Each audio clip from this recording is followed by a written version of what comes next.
Assalamu alaikum, bienvenue à tous. Réponse à David Wood sur 3 versets du Coran que tout chrétien devrait connaître. Dernière partie. Third, Surah 9, verse 29. David Wood cite la sourate 9, verset 29, qui indique que les gens du livre doivent être combattus jusqu'à ce qu'ils payent la jizya après s'être humiliés. Le contexte de ce verset sera expliqué dans la prochaine vidéo, Inch'Allah. En fait, ce verset indique que sous la protection des musulmans, tout le monde doit payer un impôt. Le musulman devait payer un impôt, qui est la zakat, et le non-musulman devait aussi payer un impôt, qui est la jizya. Mais alors, quelle est l'humiliation dont parle le verset ? Wahum saghirun. Eh bien, ouvrons le tafsir de l'imam At-Tabari et regardons comment Tabari explique cette humiliation, cette contrainte. Alors, il nous cite 3 avis parmi les savants. Premièrement, celui qui paye doit être debout et celui qui reçoit assis, un peu comme au supermarché. Deuxième avis, celui qui paye doit marcher sur les mains, mais Tabari réfute cet avis-là et indique qu'il n'est pas authentique, comme on le voit dans la note plus bas. La yasih. Troisième avis, l'humiliation, c'est simplement le fait de payer, être obligé de payer. Bon, David, je ne sais pas s'il paye ses impôts. En tout cas, il prend les chrétiens pour des idiots.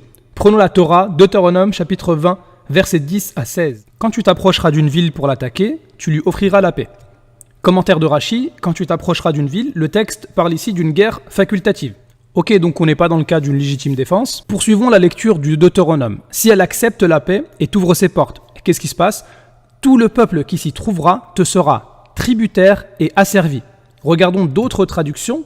Bible annotée, tout le peuple qui s'y trouve te sera tributaire et te servira. Bible crampon de même, te sera tributaire et te servira. La Tob, même chose, tout le peuple qui s'y trouve sera astreint à la corvée pour toi et te servira. Bible Zadok, tout ce qu'elle renferme d'habitants te devront tribut et te serviront.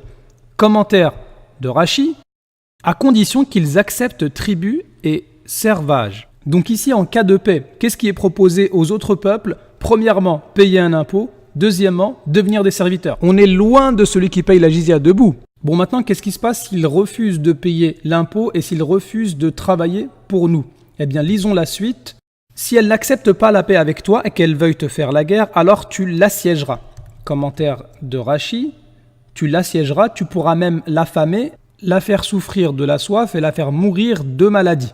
Poursuivons la lecture. Et après que l'Éternel ton Dieu l'aura livré entre tes mains, tu en feras passer tous les mâles au fil de l'épée, mais tu prendras pour toi les femmes, les enfants, le bétail, tout ce qui sera dans la ville, tout son butin, et tu mangeras les dépouilles de tes ennemis que l'Éternel ton Dieu t'aura livrés. Donc en fait, finalement, première proposition, c'est la paix avec un impôt et une servitude. S'ils refusent, alors les hommes sont exterminés et le reste est pris en butin.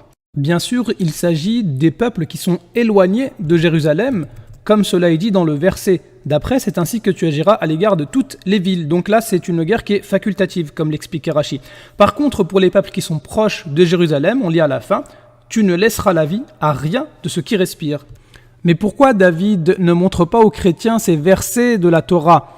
La Torah qui est décrite comme étant juste, parfaite, la vérité, éternelle, excellente et encouragée par Jésus. Et pour terminer, nous demandons aux chrétiens qui aiment suivre David Wood, qui critique et ment sur le Coran, s'ils pouvaient nous confirmer en commentaire que la loi du Deutéronome 20 est une loi juste, une loi parfaite, une loi excellente, une loi qui est la vérité éternelle. Dans la prochaine vidéo, Inch'Allah, nous répondrons à une deuxième vidéo de David Wood sur le contexte de la sourate 9, verset 29.